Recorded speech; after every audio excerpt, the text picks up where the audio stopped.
Alright, what's happening, y'all? It's your boy Rico, bringing y'all a Redskins report. February 10th edition, you feel me? Coming with a lot of important news, including Quinton Dunbar requesting to be traded or released, Jennifer King becoming the first African-American woman to be a full-year coaching intern, what the Redskins expect out of Dwayne Haskins, what happened with Greg Olsen today, are Paul Richardson and Jordan Reed as good as gone, is Adrian Peterson here to stay? And then lastly, what Vernon Davis said made him officially retired. Let's go ahead and get into this, man. Let's get it.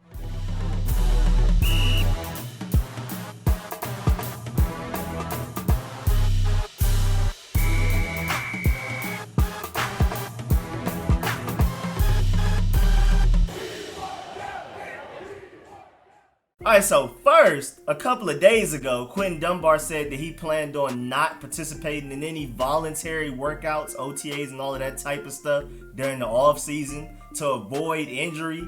He doesn't want what happened to Reuben Foster to happen to him, especially since none of his $4.4 million is guaranteed in 2020 at all. None of it. If he gets hurt and misses the whole season, he would literally make no money at all. Which is pretty understandable. I can't even be mad at that, honestly. Just come to training camp when we really need you and then get to work. But then out of nowhere, literally just a few minutes ago, well, probably a couple of hours for y'all now since I have to actually record the video, edit it, and all of that. But for me, in this world, in this time, just a few minutes ago, literally like 15 minutes ago, Quinton Dunbar requested to be traded or released, according to John Com. That's the first person who I've seen reported. John Com said that cornerback Dunbar spoke with a member of the Redskins administration tonight. So this is all breaking news, just happened. And this may just be a ploy to get more guaranteed money, using it as like a negotiation tactic or something, trying to get leverage so he can get more money this year, or just a better extension, period. But this makes things really interesting because we already felt like we kind of had a cornerback need. Now we really do. But if we were to trade Quinton Dunbar, aside from injury history,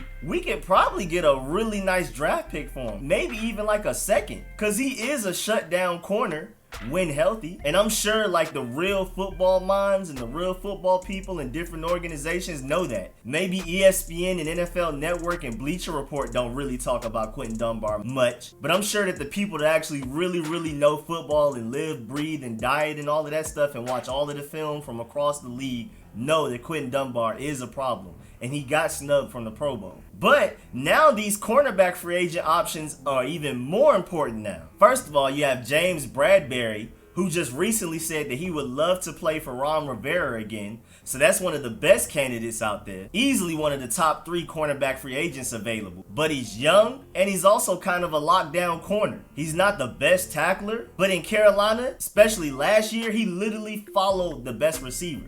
Every time they played the Falcons, he covered Julio pretty much every play. He literally man press covers them, which is something that Jack Del Rio will love to have in his 4-3 defense that he's bringing to the Redskins. And like I promised, I am getting that 4-3 defense guide video to y'all soon. But basically just a small sneak peek of it.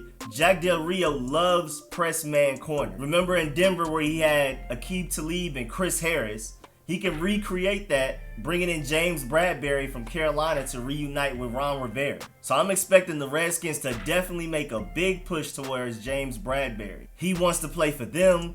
We need him. He's the type of corner that Jack Del Rio loves to have in his defense. And then most importantly, since he wants to play for the Redskins, he's probably not going to tax us. He's not going to ask for the whole bag just to play for us. Now that it's a new regime, a well-respected regime, new training staff, we'll actually get pretty good deals with these players. We're not about to be resetting the market with all of these high-talent players that we get. They're not about to charge us more just for collateral, just in case they get hurt or their career dies. But then you have other options out there. Byron Jones, cornerback for the Cowboys last year, more than likely won't be re-signed. Will definitely be more expensive than James Bradberry, so I'm a little weary of it. But he's a better overall corner than James Bradberry. And he's also fairly young, 27 years old. Both him and James Bradberry are coming out of their rookie contracts, going into their second contracts. And in my opinion, I feel like he may tackle a little better than James Bradberry, but I feel like James Bradberry's coverage is a little bit better, and James Bradberry is cheaper. So if I had to pick between the two, I'll take James Bradberry. But honestly, if Quinton Dunbar leaves, gets traded or whatever, we're going to need 2 corners probably in free agency. So we might need both Byron Jones and James Bradberry. But there's also Chris Harris out there who at his prime was better than James Bradberry or Byron Jones. But Chris Harris is 31, so his age is catching up to him, so we'll have to see how good he still actually is. But he is an elite corner at his best and when fully healthy. Then one of the best slot corners in the league, Darqueze Dennard, cornerback for the Bengals, is also an option to bring in. Like I said, he primarily plays in the slot, but you never know. We may be able to move him outside, but we also may need to bring in a slot corner, which is why I would love for the Redskins to take a look at Kendall Fuller. He didn't perform very well consistently for the Chiefs throughout his tenure there since we traded him away for Alex Smith, but he balled in the Super Bowl, and I feel like he can come back and be, if not the best slot corner, at least one of the best slot corners in the league when he comes back to the Redskins, which is what he was before we traded him away. I think it was like Bleacher Report who literally had him ranked as the best slot corner in the league right before we traded him. And I feel like he can reclaim that glory if we bring him back. And the Chiefs are going to be struggling for cap space after they give Pat Mahomes one of those record-setting, nobody's going to get that type of money type of deals in a while type things, man. I mean, they about to reset the market in a way that has never been reset for that boy. Which is a good thing. It's not a bad thing because, I mean, he is the best quarterback in the league. But, boy, their cap space might be struggling, and we may be able to snag Kendall Fuller from him. Then you also have Bradley Roby, cornerback from the Texans. And he's weird because he has a really good season, then a bad season, then a really good season, and then a bad season. Sadly for us, he had a good 2019 campaign, so if that pattern continues, then he'll play poorly in 2020, and we might not want that. But I feel like Jack Del Rio can definitely get the most out of him, and we've seen the high potential that he has, we've seen the ceiling that he has, and I feel like it's more so scheme than him, why his career has been so flip-floppy. And if he comes to the Redskins, I feel like we can get the most out of him, and he will be a good, consistent corner for us. But 2017 was arguably his best year, so if you want to look at Bradley Roby tape, just go look at his 2017 year, and then that will get you excited about the possibility of him joining the Redskins. Then you also have Jimmy Smith, cornerback for the Ravens. He's up there in age, 32, and he also has a rich injury history. Hasn't played a full season since 2015, but he is one of the more talented corners in the league when healthy. But at the same time, age is catching up to him. He's even older than Chris Harris. And then you just have a pile of people like Brian Poole, slot corner for the Jets. He was their best corner, but that, you know, that isn't just like a big thing because all of their corners pretty much performed poorly, but he was the best of the bunch. Then you have Ronald Darby from the Eagles. You have Mackenzie Alexander from the Vikings. Trey Waynes from the Vikings. Mike Hilton from the Steelers. Kevin Johnson from the Bills. Logan Ryan from the Titans. And many more options out there. But I went into more detail about the cornerback options that are the best options out there available in free agency.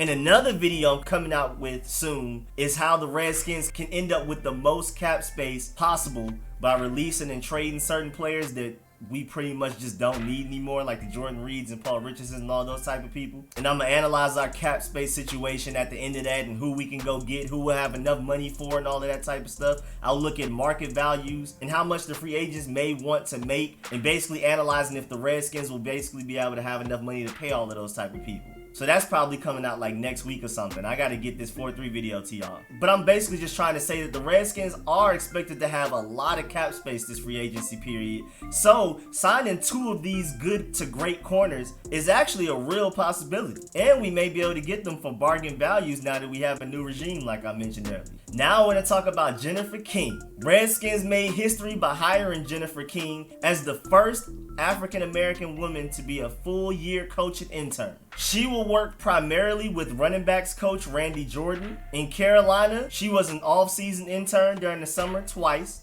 2 years, and she basically worked with the receivers, and she also coached the wide receivers in the AAF last year. But more specifically to us, based on what she did in Carolina, like working one-on-one with the rookies on playbook proficiencies and individual skill development, along with analyzing drill efficiency and drill concepts and all of that type of stuff, and working extensively with Christian McCaffrey, that gets me excited about what her role will be as far as helping Darius Geis, Adrian Peterson, and Bryce Love and whatever free agent we may bring in, or whatever draft prospect we may get later in the draft. Projecting what she'll do with them, especially as far as the passing game goes for running backs, has me very excited. because you've seen what Christian McCaffrey has done. I mean, he already had the talent to do it in college with Stanford. And then Christian McCaffrey has also had help from a lot of different people, but Jennifer King definitely made an impact on Christian McCaffrey's skill set and career, and I'm excited to see what she'll do once she gets to work with Darius Geis, Bryce Love, Adrian Peterson, and whoever else we may bring in. And I also love the minority movement. I'm not gonna lie. You already know we have Ron Rivera as head coach, and that's my boy.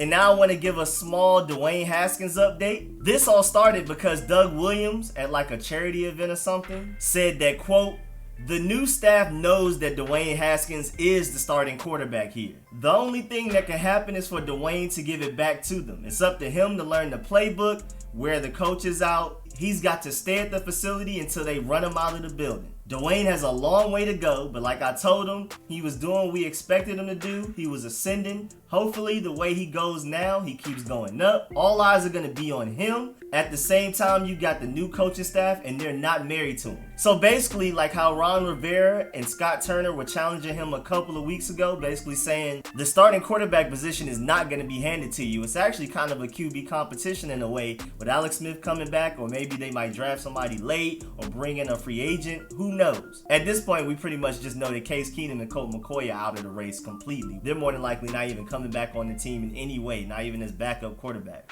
But this is interesting because Doug Williams is basically saying the starting role is yours, which is something that Ron Rivera and Scott Turner refused to say when they challenged Dwayne Haskins. But at the same time, Doug Williams is reiterating that Dwayne Haskins needs to show that he's willing to do everything it takes, be the first one in the gym, the last one out, all of that type of stuff, and make sure he earns this role. It's not about the talent, it's about his commitment and work ethic. And so basically, Ron Rivera, Scott Turner, and Doug Williams just want to see Dwayne Haskins progress as a leader and as a hard worker. And it makes sense, I mean, because Dwayne Haskins' talent is ridiculous. I mean, look at this throw.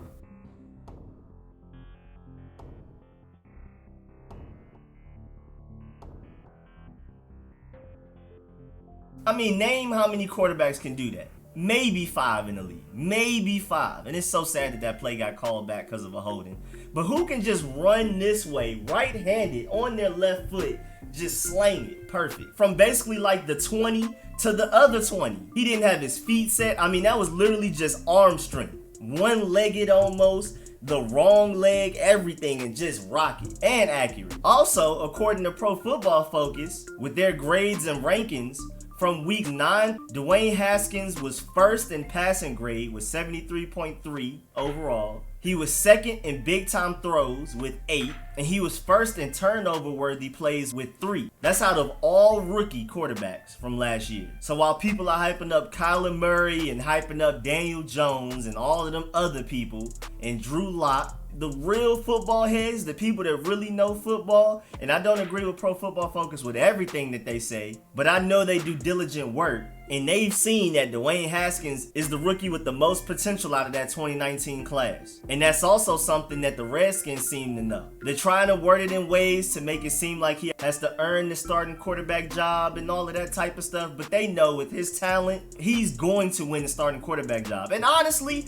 even if it is an open competition, if Dwayne Haskins loses the starting quarterback job to Alex Smith, who's coming back off of an injury that people aren't even normally able to walk afterwards, and he's like 35 or like 34 or something, if Dwayne Haskins loses to that guy, then he didn't deserve to be the starting quarterback anyway. And I feel like, unlike that last regime, he'll actually have an equal chance. Or he may even have the advantage at the starting quarterback position. Because y'all remember last year, that man was getting no reps through training camp and preseason. He was working with the backups of the backups. So how was he expected to even possibly show what he could truly do and earn the starting quarterback position last year? But this year, he's actually going to be with the starters, with the starting receivers, starting offensive line, going against the starting defense, actually getting plays called for him by the offense that actually cater towards his skill set and all of that type of stuff. So Dwayne Haskins has a golden opportunity to be the franchise quarterback of the Redskins, and I expect him to step up. Not just on the field, but off the field, which is what Scott Turner, Ron Rivera, and Doug Williams are asking from him. And now we'll get into all the little Redskins reports, starting with Greg Olsen. He visited with the Redskins today, And since we haven't heard any big news from it yet, maybe the meeting or the workout didn't go too swell. I mean, he didn't walk out with the deal. I mean, I literally haven't heard anything about the meeting today except for the fact that he had it. So we'll see. He already met with the Bills a few days ago. He met with us today, and he has a meeting with the Seahawks a couple of days from now. So I'm assuming that we didn't just wow him, and we're not about to just sign him today or tomorrow, and he's actually going to go have his meeting with the Seahawks and then weigh his options. Before he was released by the Panthers, Greg Olsen was in the final year of his 4-year, $27.75 million contract when he agreed to a 2-year, $17 million extension back in 2018. He was set to make a base salary of $6.6 million in 2020, but the Panthers just didn't find his cap hit worth it, especially since they're just completely cleaning house. I mean, they got rid of everybody, including the janitors. They cleaned house more than we did. Also, in 2019, Greg Olsen appeared in 14 games. He started and played in 14 games, caught 52 passes for 597 yards, and had 2 touchdowns. So I know he is up there in age and he's relatively injury prone, but don't compare him to Jordan Reed. He is definitely not Jordan Reed level of injury prone. He started 14 games last year, and he had a 4-year span where he didn't miss a start. He played every game, all 16 games for 4 years just a few years ago. He had 2 injury-riddled seasons, and then last year came back and started 14 games and left virtually unscathed. The thing I'm most worried about is his age, but I still want to bring him in. My ideal situation is to bring in Austin Hooper for cheap off free agency, draft Thaddeus Moss. He'll be our best blocking tight end day one immediately, but he has upside to be a true dual threat tight end, Travis Kelce, George Kittle type, and then draft Adam Trautman later in the draft. We may have to reach on him and get him early because the way he balled out in the Senior Bowl, he may end up being the best tight end out of this draft class. I mean, he has that Jordan Reed type of diddly pass catching ability, route running, all of that type of stuff. But then he also can block fairly well.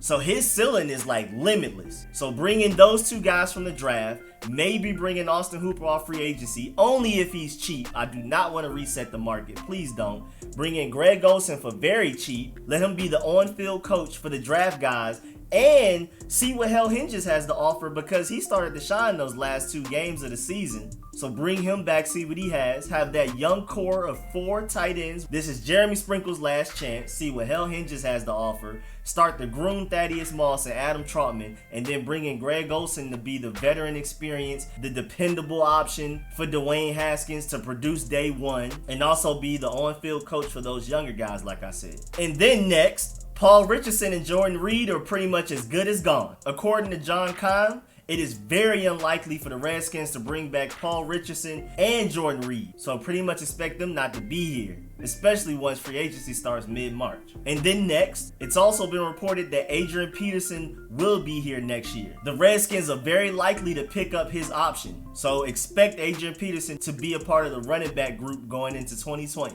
Which I'm happy about because Darius Geis and Bryce Love have infinite potential, but there's injury concern. Darius Geis just has, I guess, bad luck because all of his injuries are freak accidents. I still don't want to consider him injury prone because it hasn't been like the same injury twice. It hasn't been a lingering injury. It's just always some freak accident. Like the most recent one was a helmet hit to his leg as it was landing. Anybody in the league would have torn something off of that. So that's not his fault. But at the same time, he does keep getting hurt, and he was getting hurt in college, so we can't necessarily depend on him. I wish we could. Then Bryce Love, I wouldn't call him injury prone, but he's coming back from an ACL tear that he had in college. And they pretty much just redshirted him his rookie season for the Redskins. So it's not like we can truly depend on him either. So I love the fact that we'll have Adrian Peterson as the dependable workhorse type of running back, and he'll just bring that energetic spirit that he's brought to this team the past 2 years. And then lastly, Vernon Davis explained why he actually decided to just officially retire, and he said that concussions played a large role in his retirement decision. He said, quote, "Just the simple wear and tear over time, especially those concussions. They can take a toll on you in the long haul. It's just better safe than sorry. But if it wasn't for that throughout the course of my time, then I probably would have played for the next 5 years at least, but I feel like I made a great decision as I move forward." So that is just crazy. The fact that he feels like he could have played for maybe 5 more years or more, but just because of concussions and the wear and tear, he just wants to call it quits. The game lost a great one with him retiring.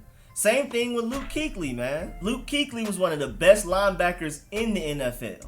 And he's only 28 years old and he retired. So these concussion things, man, those are serious. And I'm glad that they're thinking about their future. That's what I want Jordan Reed to do.